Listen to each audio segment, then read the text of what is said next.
Good morning, very welcome to this Sunday's paper review. The day Ireland are playing France in the Six Nations. Big afternoon for Joe Schmidt's side.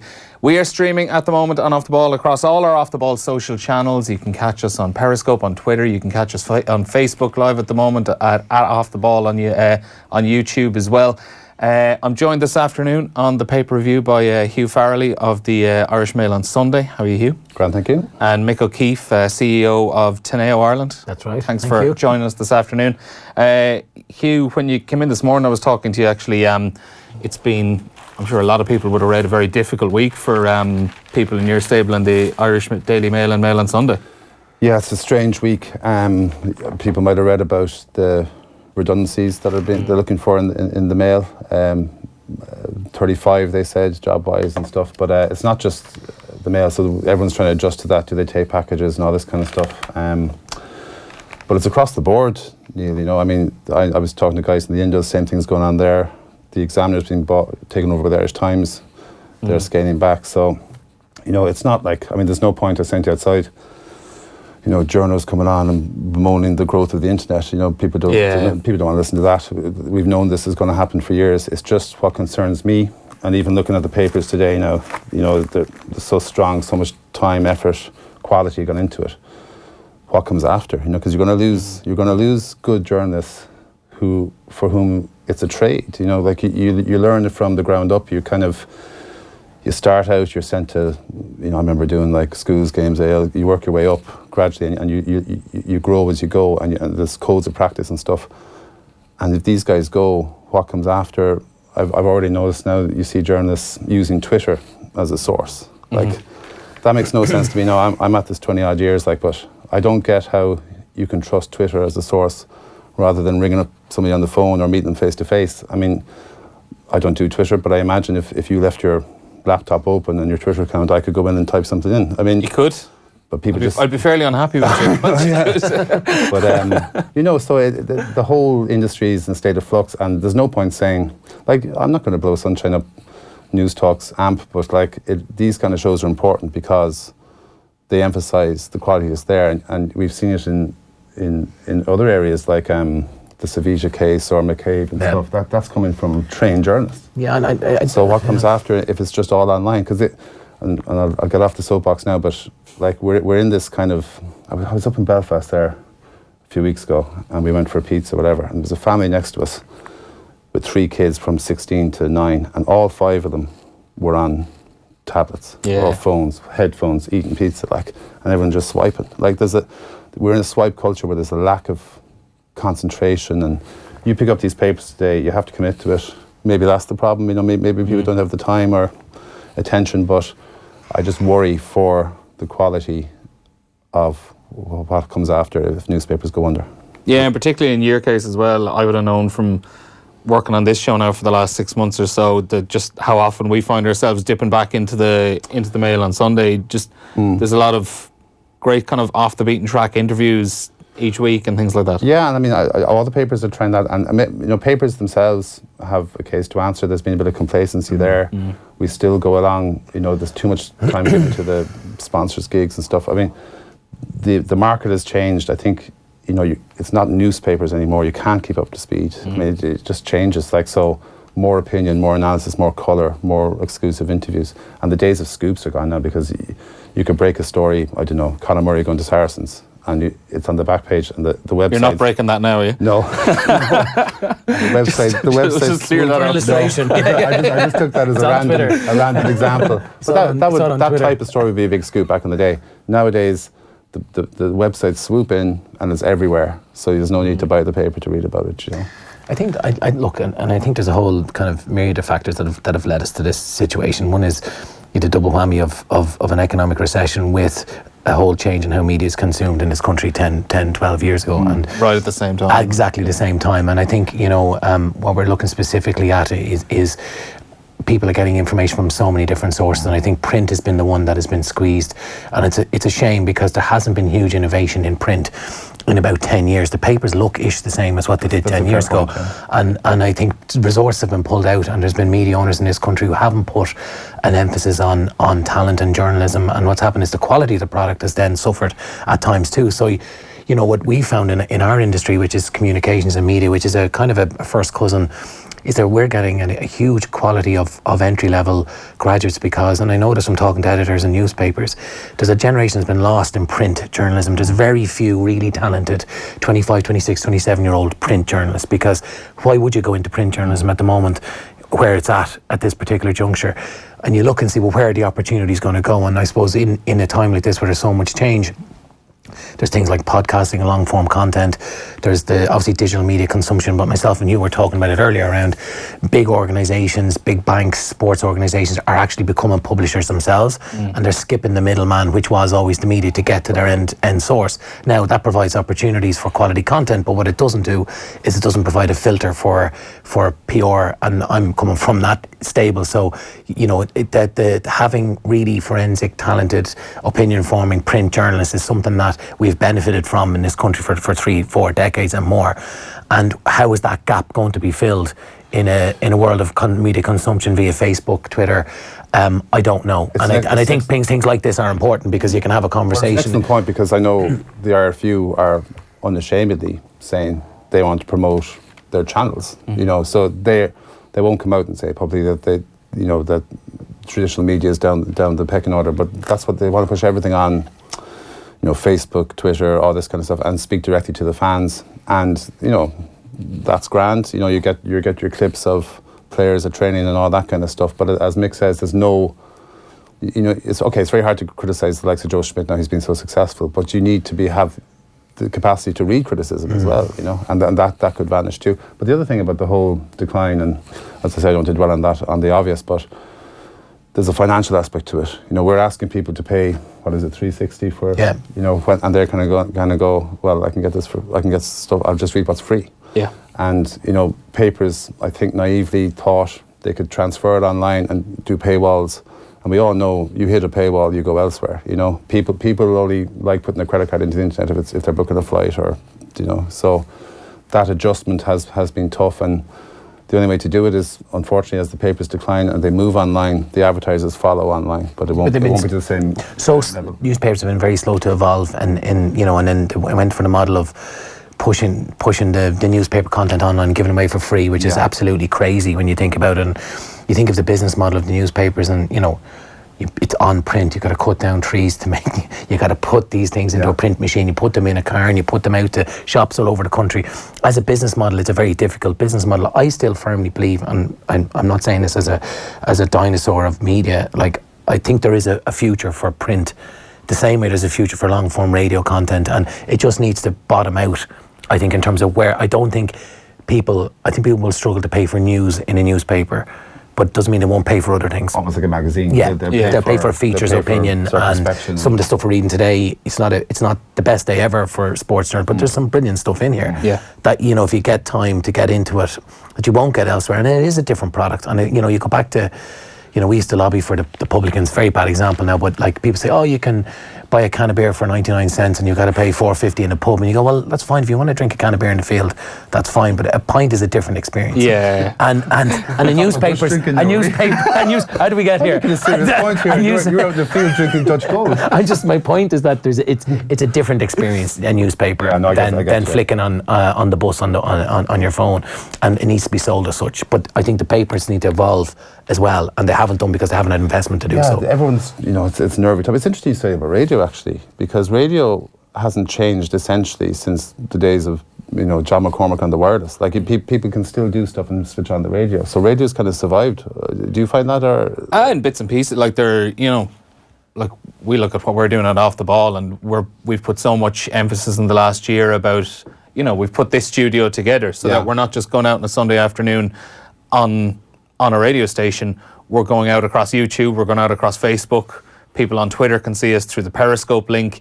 We'll be cutting clips up of this to use throughout the week. On, you know, you've Off the Ball AM tomorrow morning, which will be. Do people watch it, Neil, or like? Because I'd always listen to news. I think so, Anya. No, I don't mean like has it appeal. I mean, we hope so. I would still be of the throw on news talk while I'm, you know, tidying up or whatever. Yeah. Like, I'd have it in the background. But are people actually tuning into the video side of things? Yeah, like, and I mean, I think the lads would have kind of strategically planned to have it that kind of 7:45 on weekday mornings, so someone getting the bus to work can flick it on, even if you don't want to watch it on watch the video itself. You can just listen to the audio feed on offtheball.com, you know. So there's, like, even from a radio point of view, when I would have started in radio about 4 years ago, things have changed dramatically, and you're just kind of going with it, you know. But even with on demand and podcasting and whatnot, 90% of audio is live, which I think is fascinating. So people still want to listen. Now, podcasting is growing, and it will grow. That on demand, listen when you want to listen. But I think, you know, especially with the apps and that whole multimedia function that the likes of News Talk and others have, I think it's really interesting that you know, 9 out of 10 people are listening to stuff, as you see them, are listening probably live to radio. Yeah. It just feels like you're up to speed if you have the radio on the background, particularly with all the stuff that's going on with Brexit and stuff. Anyway, sport. We'll get to what's in the newspapers this morning, actually, and encourage people to go out and buy a few of them. But I'll just go through the back pages anyway before we really get into this. Back page of the Sunday Times this morning. It's a picture of George North tackling Ali Price of Scotland yesterday, tightening their grip. Victory over Scots sets Wales up for slam showdown with Ireland on Saturday. And there on the sidebar, Best will go after France from the start. After Rory Best said yesterday he was fairly certain that the World Cup would be the end for him in 2019. On the back page of the Sunday Independent, picture of Conor Murray and Johnny Sexton celebrating last year's brilliant win for Ireland in Paris against France. Come at the hour, they have shown time and again how good they are in preparation for Ireland against France this afternoon.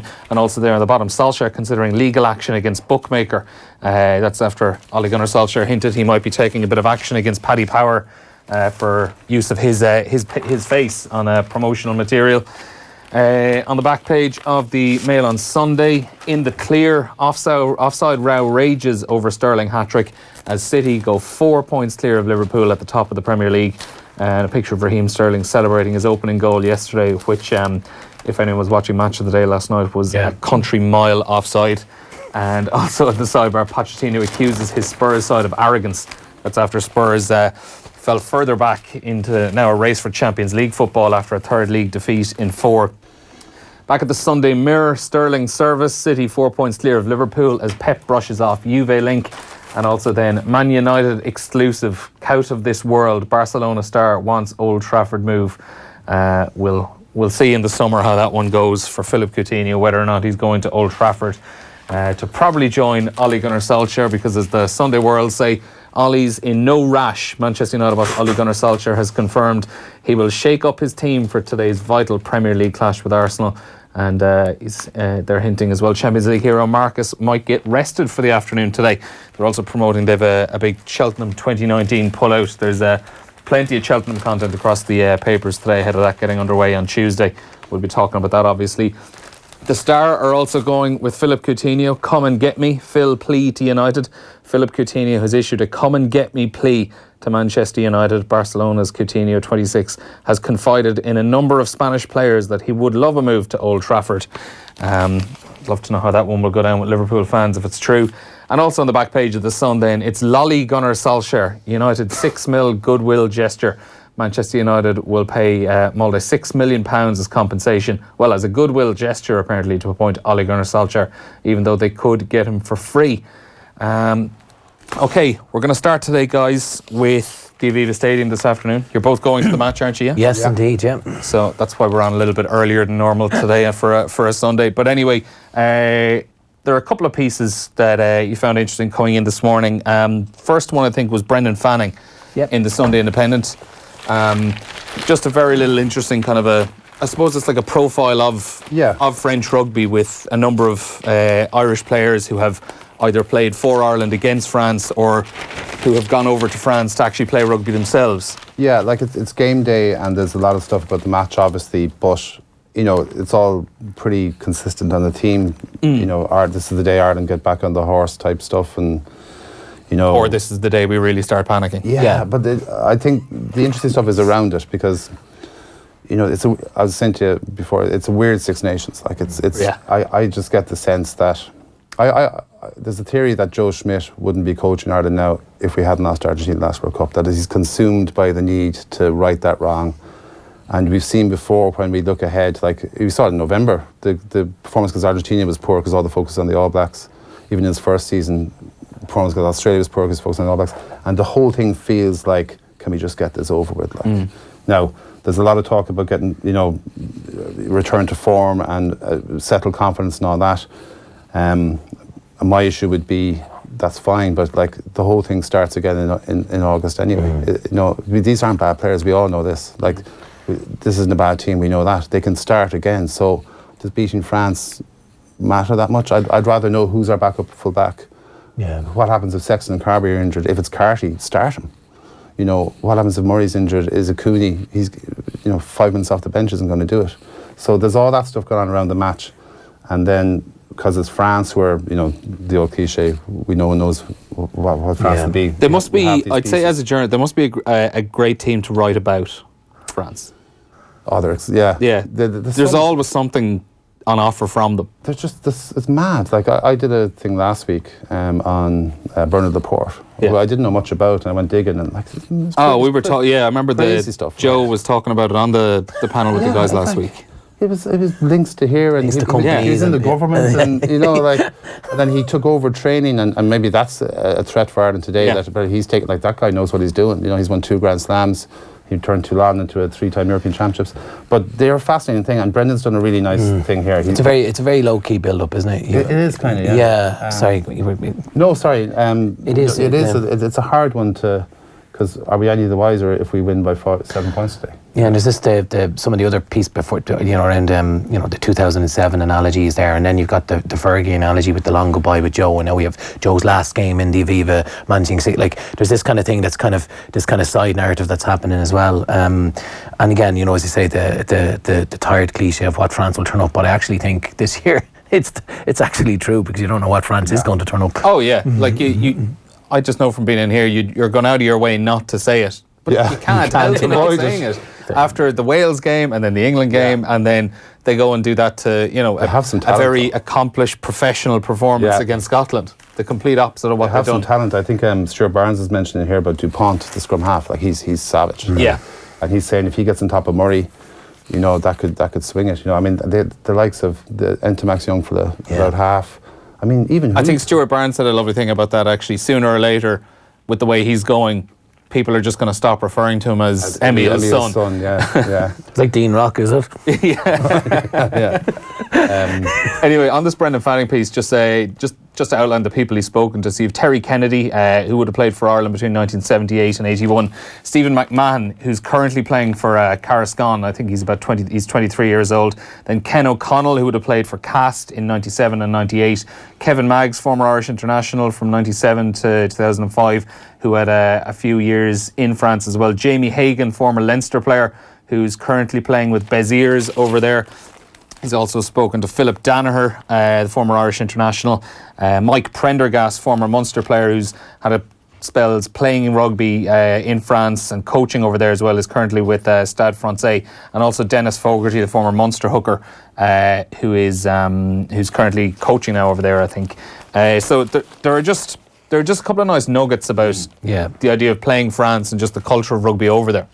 Yeah, it's really nicely done. My favourite is Ken O'Connell. I was in school a few years behind him. He was a god. Like, he was this charismatic guy. He was captain, and then he got capped by Munster at 19 against the All Blacks in '89, which was the Buck Shelford and all them. Yeah. And I was at the game, and O'Connell's playing, and when they did the haka, they lined up, and O'Connell was bursting out of the line and dragged them all forward. This is before Willie Anderson did it the following weekend. But he started, and he had an amazing game that day, to the point where Shelford took him out of it. Like, you can see it on YouTube now. He hits him with an elbow, deliberately take him out. O'Connell's let off, concussed, and afterwards Shelford was up in the Dolphin clubhouse going on about who's that effing crazy number 7. The guy was 19. A great player. He probably should have done more with Ireland. He got capped against France, one of those kind of Hail Mary caps, where you're picked to go over to Paris and never seen again. Yeah. Apparently he said in the dressing room before the game, I'll effing die for you guys today. And then the final score was like France 44, Ireland 3, No one backed him up. No, but he's a great character, and he went over to Cast and with Jeremy Davidson. And the story goes that he masqueraded as Davidson agent and got himself a contract, on the back of it. But he talks about it here. were trying to adjust, that they were used to a culture of, a few beers lashing into the beer after thing. Himself and Jeremy. The French would be saying, slow down, and having an egg cup, as he says here, the beer. And sipping wine instead of beer as well, even sipping wine. He couldn't adjust. What's the quote here? I could take the ball up, no problem, but I didn't have the flair they wanted. They let me go because of that, but there were no hard feelings. I won the life, but I didn't win the rugby. He couldn't adjust to the thing, and that's the theme of the piece. Yeah, it's really good, and I think, look, on that as well, he talks about certain parts of France where it's a real working man's game and a very rural game, and he kind of gets into the belly of that. O'Connell's one of the better ones of these guys, actually. There's other things about fellas, how they adapted, with the French thing. Jamie Hagan talks about this winning away from home culture in France, which we think is another cliche, but it's actually seems to be true. The other one I find interesting is Mike Prendergast, and only from talking to people who are involved in France, in clubs over there, and there's this perception we have, I think, of French club rugby as being, super slick, super professional, well backed. Yeah. Whereas in essence, it's really kind of the Treacy League on steroids, where you've got one owner comes in, splashes money around, decides the following year he wants to buy a new yacht, and maybe drops the ball with the club and leaves them there. Totally disorganised. Journeymen. Money grabbers coming in. From Southern Hemisphere for a year or two. No culture of winning. And no backroom, and this is one thing I found very interesting when talking to people over there is they pump a lot of money into the first team squad, and then they don't have resources behind that for the academy and proper sports science and stuff that we take for granted because our system is just so good. And I think that's had a hugely detrimental impact on the French team, that culture of that kind of weak performance culture, and it's touched on here in some of the other pieces around some of these brilliant young players that are coming through. They had an under-20 winning World Cup team, I think, and I think it's the last couple of seasons they actually have started the younger players have been getting more and more. They're getting lost. They seem to be getting lost in the system then when they go up. And interestingly though, they're the kind of team that, would you be shocked if they made it to a World Cup semi-final or final? No, because if they got their shit together for 6 weeks and got themselves defensively sorted, you'd actually fancy them to give the World Cup a go. Likewise, though, you wouldn't be shocked if they didn't get out of their pool. No, if they were beaten by Namibia. Yeah. So, but no, you're right. They are treating the culture. Actually, the Porsche. There was a centre of excellence, academy centre in Paris, and he did away with it. He abolished it and put the emphasis on what Mick was talking about, bringing players through proper academy systems in the clubs, and that started. We've seen the fruits of that. Yeah. There was an interesting story I liked. One of them from Phil Danaher, and he was talking about. Funny thing, I remember being in Stade de France as part of the management group with Warren Gatland and Donal Lennon 10 years after my first cap. We were in the tunnel at half time as the lads who were playing really well were coming off, and the size of the average French fella seemed to have shrunk from our days chasing after them. And just the shade really thrown at this. Remarkable how with the full-time training and testing, some of them who had been like raging bulls back in the amateur era had gotten smaller. Yeah. Amazing. Yeah. They weren't the only country accused of that now back then, but... That's there was some nut jobs. I don't want to be flippant now, but did Marc Session, do you remember the number 8? I think he blew his wife away with a shotgun or something. It was something tragic like that. Like, I mean, there was guys crazy. The 91 team, Dubravka and Don Tron, these guys, they're animals. But I think Six Nations needs we have very green tinted lens on this stuff, but without a very vibrant France and a very vibrant England, there is no Six Nations, and France have been, I think they're spiralling, they may be hitting a point of rock bottom and coming back up with their underage stuff. Seems to be a bit of investment there and having a proper look strategically where they're going, because they've lost their way. And I think the Six Nations needs France for commercial reasons, broadcast reasons and everything else, and I think World Rugby needs France. Well, it's the way the game has gone, Mick, isn't it? Because it's so scientific now, so pre-programmed. Yeah. You're working 20 phases in advance, and they were always best with the unstructured stuff. And the culture is mentioned throughout this now, the jouet thing. And Dennis Fogarty, the former Munster hooker, John's brother, he talked about going over there, and he says it here. Where was he? He was Aurillac, Agen and Eau-de-Provence. And when he went over to France, he said, I decided I needed to try and bring them up to the standards I was used to at Munster. But the coach came to me one day and said, we are not Munster, we will never be Munster, you will never change us, so do your own thing. Do you know? Like, what do you do with that? Like, you're trying to prove things, you know? Basically. Jouet, and off we go. Like. Yeah. Were there any other rugby pieces you had your eye on before we move on? Yeah, there's Ian Henderson was put up for the Sundays, and the lads, he's an interesting guy, and Peter Riley, Brendan Fannin, Shane McGrath all did nice jobs in it. Shane in the Mail went more down the angle of, he talks about, you know, obviously Brexit, we're a couple of weeks away now from whatever happens there, and he talks about the adjustment of, you know, how things, because you know the Ireland team were up there and they did the Black Cap tour and stuff, so that's a good read. The piece that I was interested in, was kind of involved in it, is, sorry, no, it's in the Mail as well, but the Eric Miller interview. Rory Keane was speaking to Eric Miller. Rory's a bit like myself. He comes from Cork and he's an AIL background. He's Middleton, IB Dolphin, and we try and go to matches when we can. I know you go to AIL games as well, Mick, and there's a new sponsor for the AIL actually, which is encouraging. But we ended up in Sea Point in Kilboggart Park, which is this kind of, it's a most open place in the world. It's in the middle of this massive housing estate, totally exposed. It's unlike any rugby ground I've been to. And they were playing Oma, because we work with a guy who's from Oma, so we said we'd go along to this. And the clubhouse is like it's like a barracks or something. It doesn't look. We went in there afterwards and we were just having a few pints, whatever. And you know, because you always feel you can kind of chill out there. And next time I said, "Is that Eric Miller?" You know, because I wasn't sure he was wearing a beanie and stuff. And quick out with the Google, and it turns out he was coaching Sea Point. So that kind of got the idea. And then Rory met him down in Kilboggart Park last Thursday. And he just opened up on his life. A hell of a player in his day, started the Lions tour.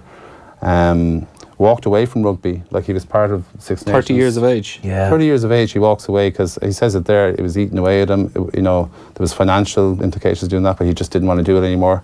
Mick has a good story. He tried out with the Dublin football. This is actually a really, really good piece, I think, and it's funny. It doesn't fit in the weekend it's in it, but it's actually really worth a read.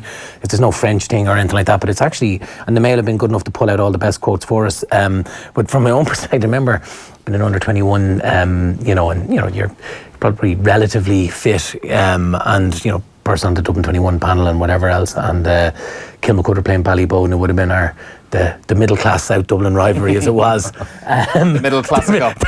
yes, exactly. There you go. It's game. Let's call it quits. And Ballyboden would have been the big rivals, and we played them. We had a very good team, the Ray Cosgroves and Johnny McGee's and all this world in our team, and they had a pretty good team. They had one of the Steins and a couple of other fellas on the Dublin panel, and anyway, Miller came on in the second match. We ended up this trilogy of games, you know, where we were all equally rowed by the referee, but there was so we ended up this replays and stuff. In the second game he came on, and he was just so good. He was just so unlike.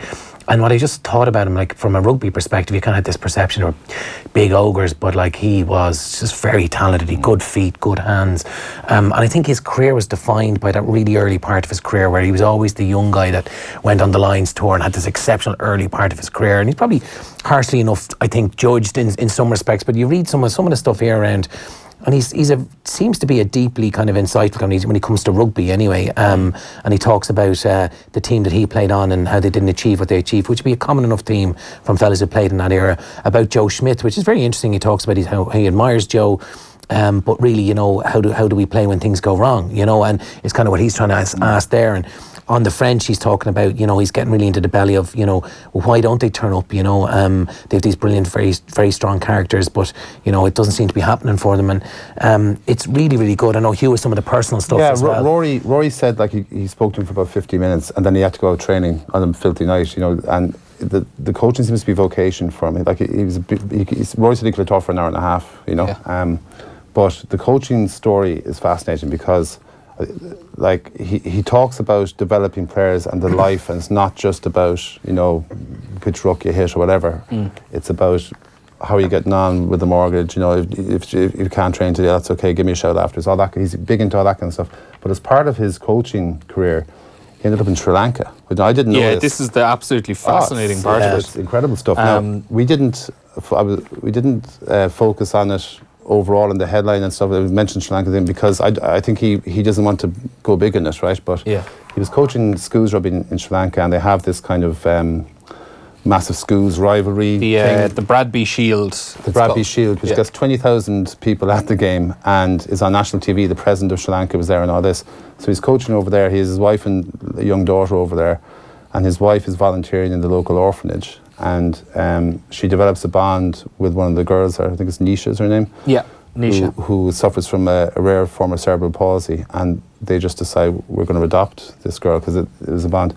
And then what they had to go through to adopt it, the red tape, he ended up having to come home with his daughter while his wife stayed in Sri Lanka. Yeah, I think she was there for a further 100 odd days while they were dealing with all the lawyers and all the situations and circumstances. I came back to work here and brought our oldest daughter back. Yeah, and like, I didn't know any of this. Like he didn't make a big deal about it. He just said this is what happened, and now she's settled down happily in Ireland and saw that. But it just shows you, an insight into the guy and how there's depth to him. It's because a lot of modern rugby now you just get cliches and all that, but this guy has real perspective. It's worthy of even more space, to be honest with you. It's a really, really good article. We're back to the online thing. If you had that, you could give it like 4,000 words. Yeah. We were constrained to 1,500, I think. And then you're putting out, as Mick says, putting out stuff in the panel just to get more in. It's great. No, it's really really well worth the read. Yeah, that's good now. That it for the rugby, yes. I would say, because we have plenty more to get through. Couple of bits this afternoon. I think we're going to soccer next. We were talking. Ole Gunnar Solskjaer obviously is all over the papers for the miraculous job he seems to be doing with United and the miraculous job they did on Wednesday night in the Champions League. But there were a couple of interesting pieces you liked in particular. Yeah, I'm a United fan, and I actually went to the Guardian podcast, live, and Barry Glendenning described Manchester United as your friend who used to have a mini drink problem 5 years ago, but was great crack on a night out, and then went off it for 5 years and got really boring, and now he's back on the jar. And he's I'm going on the drink today. That's what I can't put in my head. But I'm going to have a pint later on. No, but the point being is, as a United fan, it's like we've been in this dark abyss of Moyes, Van Halen, and Mourinho, and now we have it's great crack. It's like a train that's careering out of control. It's brilliant. But this piece with Solskjaer, a couple of really interesting bits. The Paddy Power bit that you mentioned earlier on, and he just seems to have just got it right. And this one's with Jonathan Northcroft in the Sunday Times. Apologies, it's a profile of him, and he's kind of recalling a time, what was it, about 15, 16 years ago, when he interviewed Ole Gunnar Solskjaer when he had a very serious knee injury. Yeah, and it's a really good piece. Like, there's a load of Ole Gunnar Solskjaer stuff in the paper today, and people saying give him the job and all that kind of stuff. But this guy gets into the belly of why is he the guy he is? And, bearing in mind this guy was, sacked by Cardiff as well, let's not forget. But he has some really nice touches here. Stuff about when he was injured and he was coming back from injury in 2003, 4, 5, that kind of time, when he would have been coming to the end of his career. And just that sheer kind of bloody mindedness, and again that kind of Norwegian thing. He's a really kind of humble hero, and watching his interview online the other night, he was talking about, he thanked everybody but himself. He was talking about the players, he was talking about the old manager, he was talking about this and the backroom staff, and he's a really humble, hard-working kind of guy. And I think there's a couple of lines here. One I like here is the three things that were striking. First, Ollie's complete lack of self-pity and therefore ego. Now, this is when he's come back from a serious injury. Second, his unnatural ability to fixate on positives while still being injured. And third, his superhuman willpower to be involved in carrying out every last necessity of that monotonous long shot rehab. And I think when you look at United now and you see, what did they need in the coming out of that kind of really dark end of the Mourinho period, was someone with absolute positivity, someone who was just going to get stuck in and just bring that feel good positivity back to Manchester United. And he's been it. And this is a really good piece by Northcroft. And there's a couple of other little gems throughout this, but for me this is probably the best of the Solskjaer pieces today. But as a United fan there, Shane McGrath has his column on in the Mail. He says his line here, Ole Gunnar Solskjaer was as loved in Ireland this week as much as any hurler or footballer. Manchester United feel vital again, and their thousands of fans of this country feel the return of an old confidence they will say has been dormant for too long. Is that how it is as a fan? Yeah, it is. Shane makes the point that it's been hard to watch Liverpool rise up for United fans. I know it, and I think, look, there is this. We've a complex patchwork of sporting passions in this country, right? And I think it was always back in the day, and I remember being in GAA clubs in Dublin in the 90s, and people cheering for France against Ireland in rugby because they just hated everything about the Irish rugby team, and that's a fact.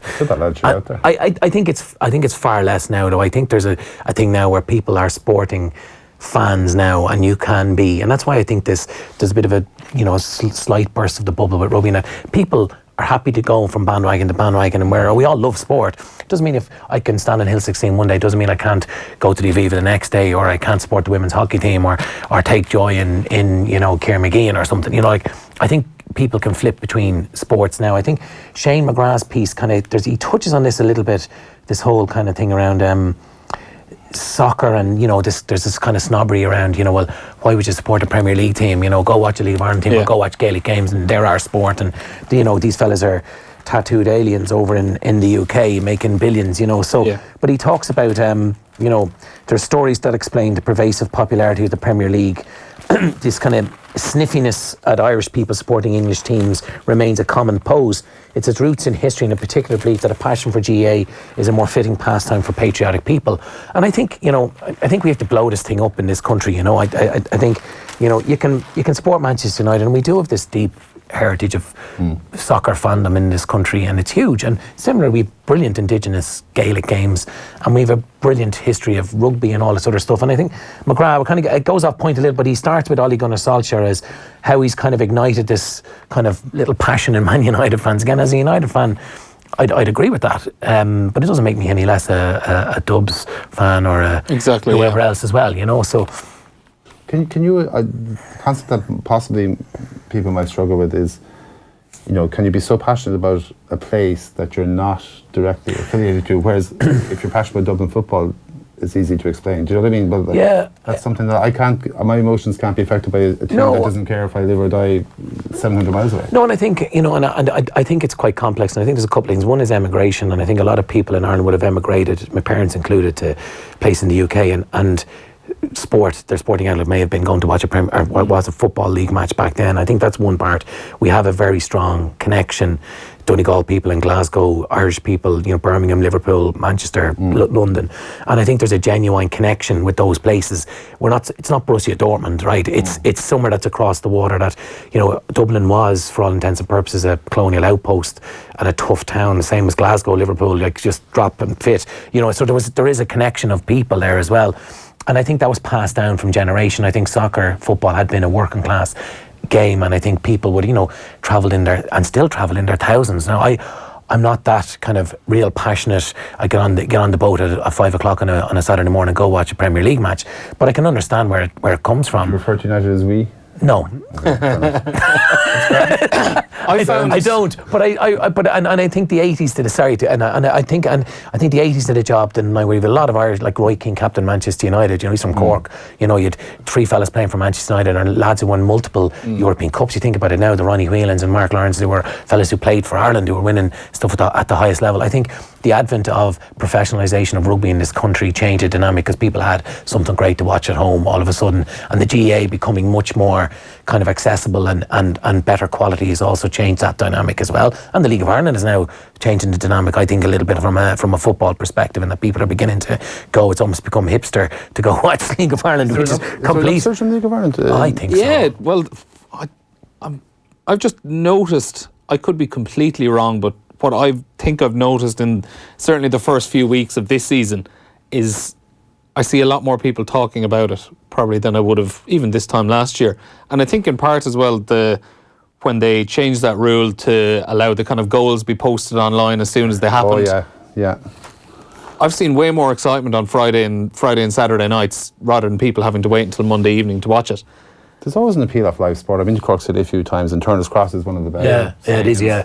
And there's a definite buzz there, and it's always good to watch live sport. But I didn't think there was. You're always reading about crisis in League of Ireland. I didn't realise they turned a corner, or hopefully. Unfortunately, it's never too far down the track in the League of Ireland. But look, the early signs this season, the attendance of matches seems to be quite good. I know I saw St. Pat's, they were turning people away at Richmond Park at St. Pat's on Friday night. That's great. I saw John McDonald tweet that a fella sold his ticket for 25 quid outside the ground to a tout. He said this is the first time he's ever heard of a fella he said, is this the road to Damascus moment? Like, is this the epiphany? Like a fella's selling a League of Ireland ticket above odds outside the ground. Normally the thing was you get the first prize was 2 tickets, the second prize was 4 kind of job. But I think Rovers is a big big thing. Rovers have got their house in order, beautiful stadium, big fan base, Bows, obviously big, and then Dundalk and Cork have been absolutely brilliant. So there's a bit of colour. It's a different buzz, right? It's very male, it's young, it's fireworks, it's edgy. Yeah. But if that's what you want, you know, it'll give it to you in spades, and the quality is better. Yeah, certainly is. Okay, we'll move on from that. There are some GA pieces as well this afternoon. You mentioned the Brexit situation with Ian Henderson was talking about it earlier on, and there were a couple of pieces on that as well in terms of GA this afternoon. Joe Brawley has a pretty lengthy piece on the back page of the Sunday Independence Sports Supplement. Yeah, and cue all your listeners tuning out when you mention Brexit, but it is actually quite a good piece. It's a funny weekend for GA. It's a kind of an in-betweeny weekend, as I'd call it, for the better word, technical word. If it wasn't for so many postponements last weekend, it would have been a pretty fallow week. It's a very fallow week. You've got the two hurling matches and bits and bobs, really. So there's a bit of focus on Leitrim. There's a good interview with Rochford, which we might come to later on. Brexit, Brawley has a piece. There's another article as well on this as well somewhere. I think it was Michael Clifford in the Mayo. Clifford, yeah, and there's another person as well. There's two or three of them that touch on. Mick Foley in the Times. Mick Foley, sorry, apologies. There's a very good article on it too. But Brawley, Ben Brawley, he takes the first half of his article to bury the DUP, and in fairness, he has a good cut off Sinn Féin as well. And he just talks about how the North has drifted and how GA people, you know, are kind of, you know, at this crossroads again. And I suppose the inherent danger of what might happen if all this unfolds after, you know, 20 years or more of peace or more again.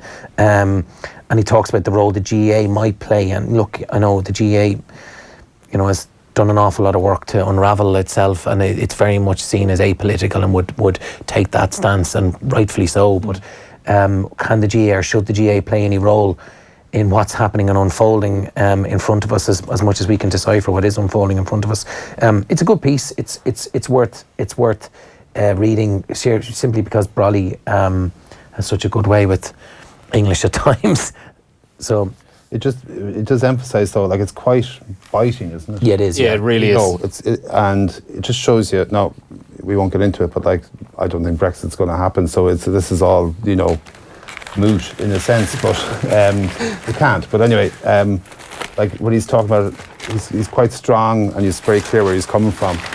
Even though, as Mick says, he does have a pop off Sinn Féin, but he quotes Arlene Foster here when she referred to the Irish Language Act in 2017 and said, if you feed the crocodile, it'll only come back for more. Yeah. And then he goes after that. And there was a fascinating story as well. He dropped in as well a story a few years ago as part of our organ donation campaign. We held an awareness day in Belfast. I was there with the transplant teams, organ donation nurses, and all the rest of it.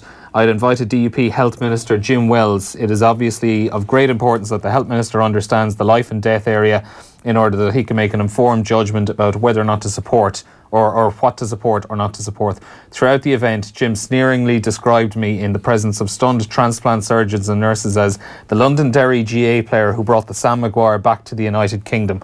I laughed it off, but that was the Health Minister.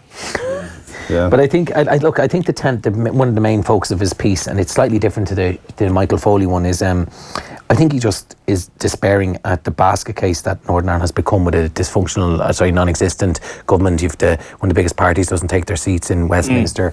You've no functioning society as he sees it, despite the fact that there's peace. And he's kind of saying, well, look, don't let communities kind of, suffer, and can the GA, being such a large part of that, play some kind of role in what comes next? I think the Mick Foley piece, without skipping on too much, he focuses in on Oisin McConville, and McConville's very interesting.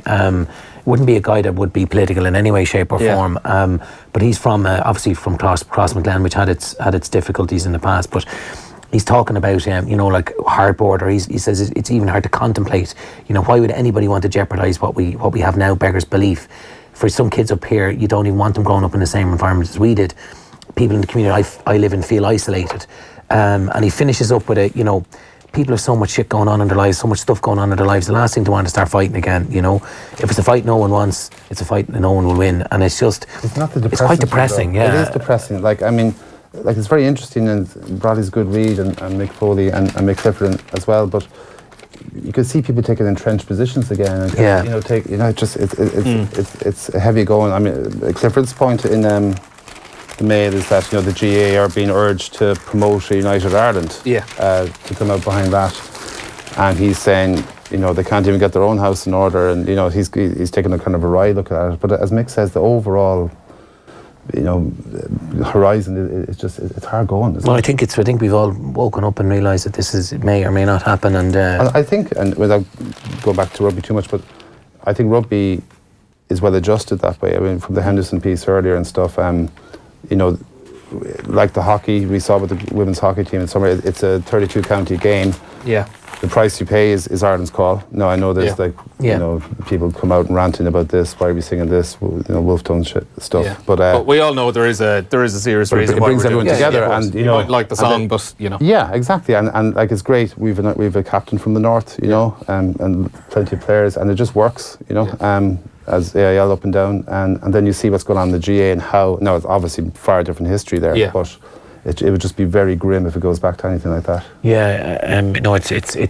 They're worth reading for people in interest. They are worth reading. The other, there's a bit of Leitrim stuff which is good. It's kind of I think it was in some respects done a bit last week, but the Rochford interview. There's a few Rochford interviews. Rochford and the Mail again, which is a lot of good stuff this week actually.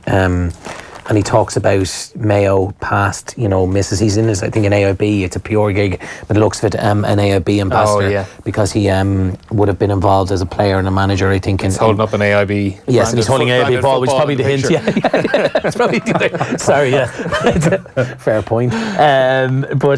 So look, you should have spotted these things. I know I was bald people. I have the paper folded over. You see, that's the problem.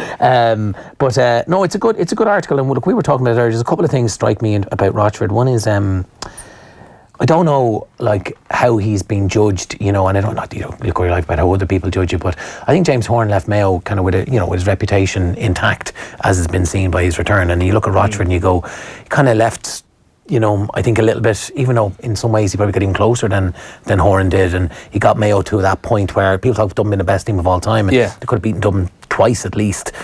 So he did something right, and I don't know whether he's kind of caught in this. He took over a good team and he didn't deliver, or I don't know. And I think he seems to be a bit of a crossroads. He's a guy that I don't think is going to disappear and start watching Coronation Street on a Tuesday night. No, and as he pointed out himself, I mean, he was gone from Mayo 3 weeks later. He was.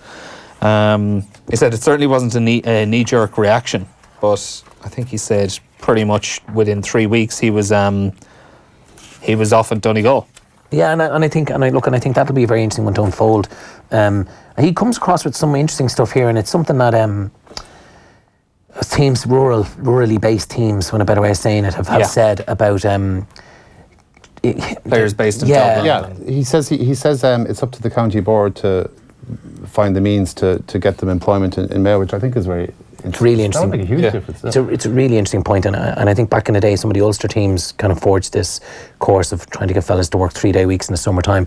You often find Gaelic football teams get much better in the summer, and that makes obvious sense because they're training. But college lads come back, they more or less work. Maybe they might do a bit of coaching in the local club, but they're full time, and you can see the standards of fitness in football get better and better and better.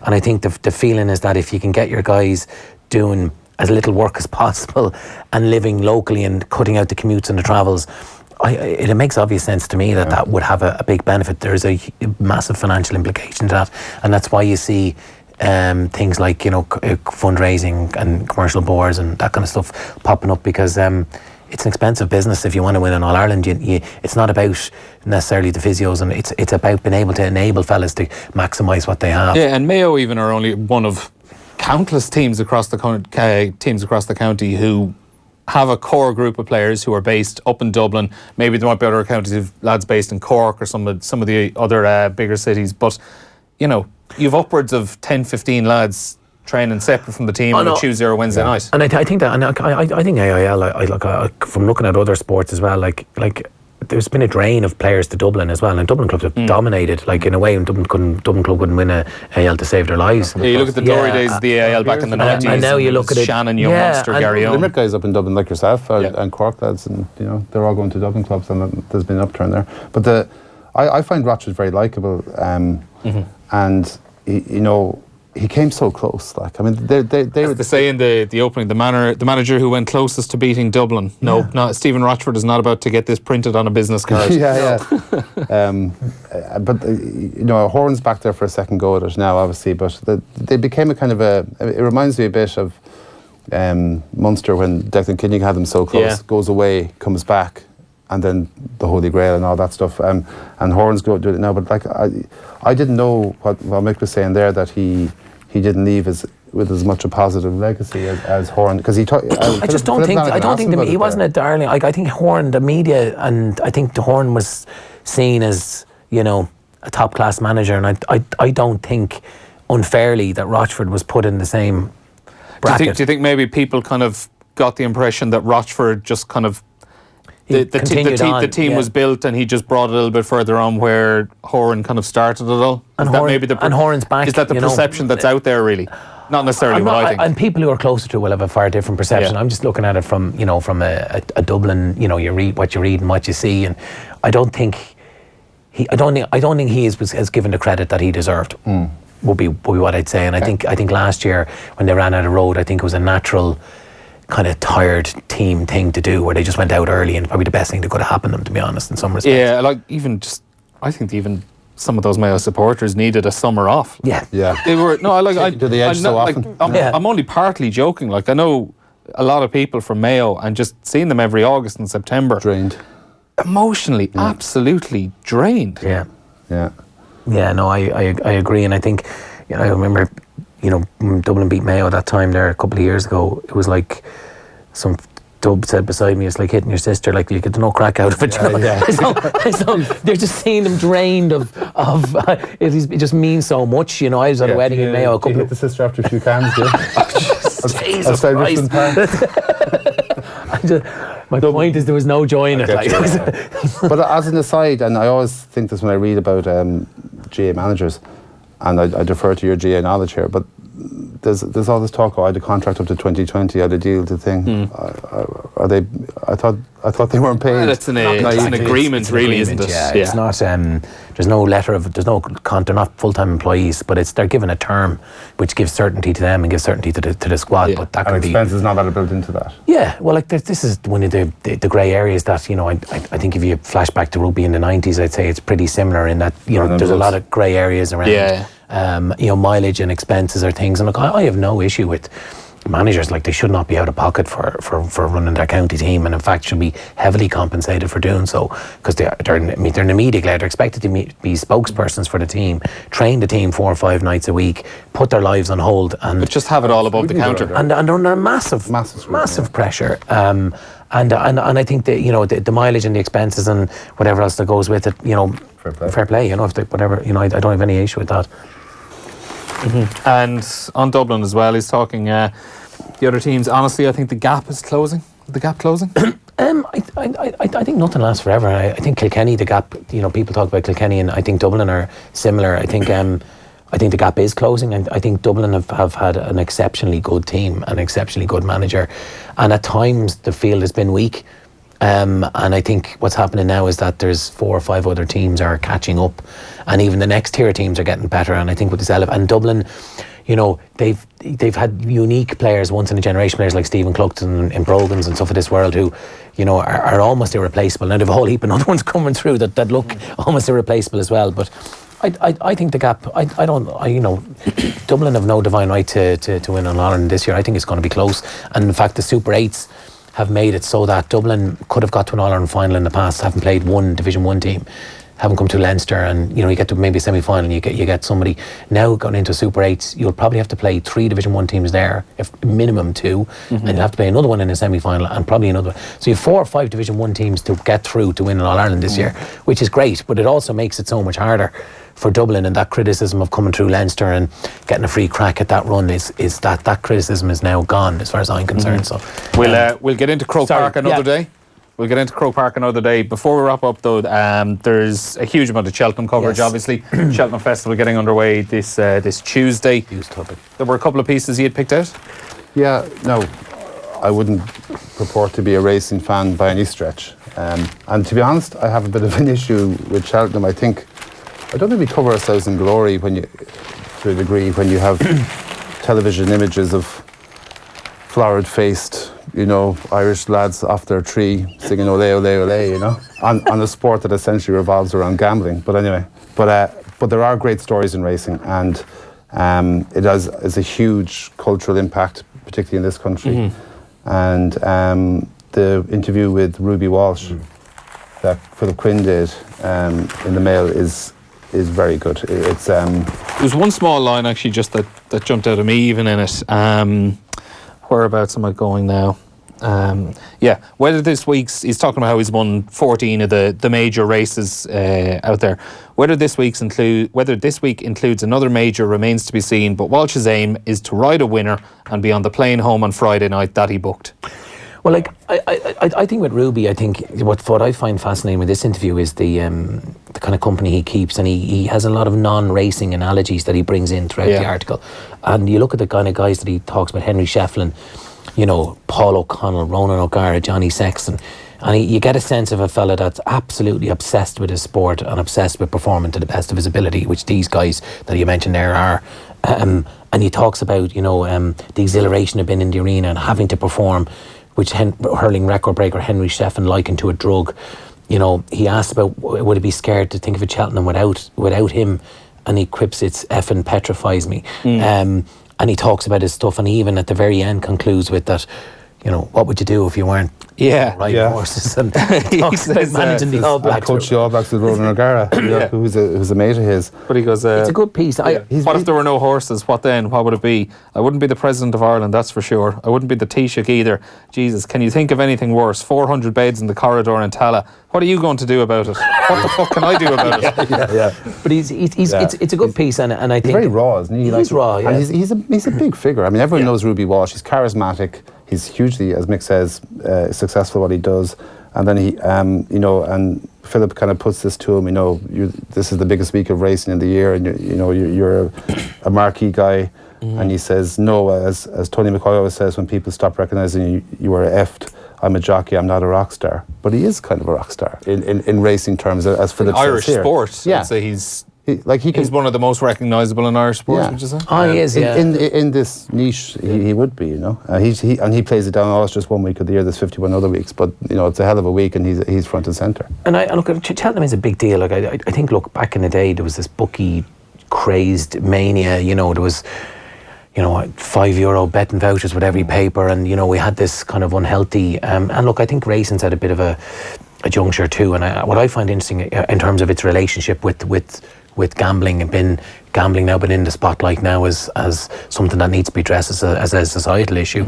And and you can't. It's very difficult extract the two from each other. And I think what I like about some of the Cheltenham stuff today is there's this historical piece in the Sindo, which is not bad, and then there's really good piece in the Sunday Times with Willie Munnins' nephew David Mullins, which you pointed out to us, which actually is really interesting, and it's the psychology that you don't think of some of this stuff, but this lad won a Grand National winner as a teenager in Aintree, obviously, and hasn't had a winner in Cheltenham, and how it's almost, even he's a young guy, you can almost hear it weighing on his shoulders as he talks throughout the piece. Yeah, like he says, you're talking to someone who's after being beaten 38 times at Cheltenham. I don't really like Cheltenham so far. It's the loneliest place in the world if you're not winning. But it's Cheltenham, so you build yourself up. I want a winner there. No one remembers second, third or fourth. Others might. I don't. Yeah. But it's interesting what Mick says about the gambling thing, because all the pictures we'll see in the next week, it all revolves around people making money, betting on it. Now, the counter-argument is that there's betting on every sport. There'll be betting on the match today in Lansdowne, soccer obviously, but it's so inextricably linked with racing. I mean, if you weren't allowed gamble on racing, would you watch it? Hypothetically, is it just about what the horses can earn you? I always think, when the horse dies, like best mate or whatever, and you get these obituaries on the back pages of sports papers. Oh, he was a wonderful personality. This kind of stuff. Like he's Jasper Carrot or something. And you could have the horse that wins nothing, and he gets a bullet to the head, and he could be Ricky Gervais. I just find it weird. I think it's elevated to a level based on how successful a horse is, and we try and attach romance to racing, and it's a hard-nosed business. Like. It is, but I think what may come out of all this is that there's exceptional bravery of the jockeys and exceptional talent and breeding and all that kind of stuff, and people who know a lot more than I do about it understand the skill that's behind it. And I think what is happening a bit today is there's actually a load of stuff here, and there's not one bookies odd mentioned in. Yeah, that's good. And it's very personality driven. Yeah, and it's good. There's good stuff here, and I'm going, geez, and I never thought of that, from this young lad's perspective, and the weight of expectation on him and the pressure he puts on himself, or what makes Ruby Walsh tick, and at his age, stick it up on a horse and put himself in that, firing line, when a better way of saying it. Yeah, what I like about him in it as well is he's talking about how he doesn't necessarily just try to do the things that everyone else is doing. Like he's talking about riding Faugheen there recently enough.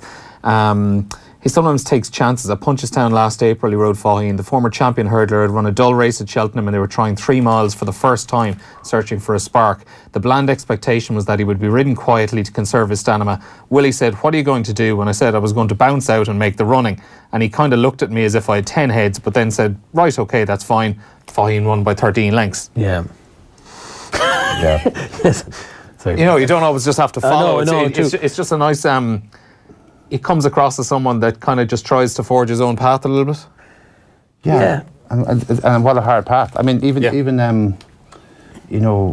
don't know what they're paid, jockeys. I mean, are they well compensated for this, for the commitment they have to give to diet and all that? I was talking to somebody who was big into racing the other day about when the weather's bad.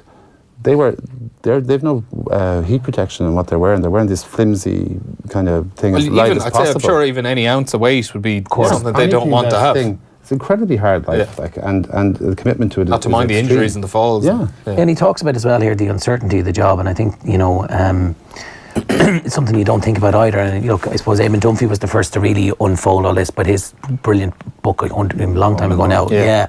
Only a Game, I think it is, and then like he talks about here about I never really thought about getting a job. I have a little bit of security, and I know I'm going to be riding at the big meetings, but this game's a bit disheartening. Like I had a good Punchestown last year, but it doesn't guarantee you at all that you're going to get a ride in the next big race. So he talks about all these plethora of jockeys out there who are living week to week, month to month, and it's that kind of, I wouldn't quite call it an underbelly, but it's just that kind of side of racing that you don't necessarily get. Yeah. So right, I think that probably looks like our lot for the afternoon. For anyone at home, go out and buy a paper anyway. You can listen back. We'll have this podcast on offtheball.com later this afternoon, or you can watch it back in full again on all of our social channels.